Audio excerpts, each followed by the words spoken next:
Producer versus consumer சிம்பிளா புரிஞ்சுக்கலாம். Imagine ஒரு ரெஸ்டாரண்ட்ல கிச்சன் இருக்கு, செஃப் ஃபுட் ப்ரிப்பேர் பண்ணிட்டு இருக்காரு, டெலிவரி பாய் அந்த ஃபுட்டை கஸ்டமர் கிட்ட டெலிவரி பண்ணிட்டு இருக்காரு.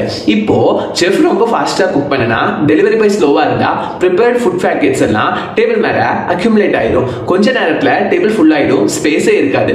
அதே மாதிரி டெலிவரி பாய் ரொம்ப ஃபாஸ்டா வந்தா செஃப் இன்னும் ப்ரிப்பேர் பண்ணாம ஃபுட் இருந்தாங்கன்னா டெலிவரி பாய் வெயிட் பண்ண வேண்டிய நிலைமை வரும். ஸோ ரெண்டு பேரும் சேம் ஸ்பீட்ல இல்லைன்னா ப்ராப்ளம் வரும்.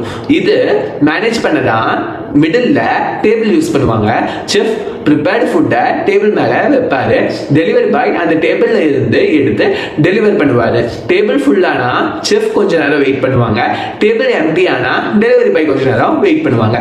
இதுதான் நாம ப்ரொடியூசர் கன்சியூமர் கான்செப்ட்னு சொல்லுவோம். ஜாவாலையும் அதே தான் நடக்குது.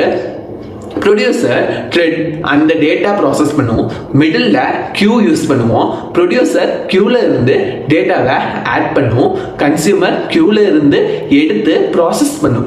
கியூ ஃபுல்லானா ப்ரொடியூசர் வெயிட் பண்ணுவாங்க, கியூ எம்டி ஆனா கன்சியூமர் வெயிட் பண்ணுவாங்க. ஸோ சிஸ்டம் பேலன்ஸாக இருக்கும். ரியல் பேக்கெண்ட்ல நோட்டிஃபிகேஷன் சிஸ்டம், பேமெண்ட் ப்ராசஸிங் இதெல்லாம் ப்ரொடியூசர் கன்சியூமர் கான்செப்ட் யூஸ் பண்ணி தான் ஒர்க் பண்ணுது. ஸோ ஃபைனலாக ப்ரொடியூசர் கிரியேட் பண்ணுவாரு, கன்சியூமர் ப்ராசஸ் பண்ணுவாரு, கியூ ரெண்டு பேருக்கும் மிடில் பிரிட்ஜ் மாதிரி ஆட் பண்ணும். நாளைக்கு புது வீடியோல பார்ப்போம். பை.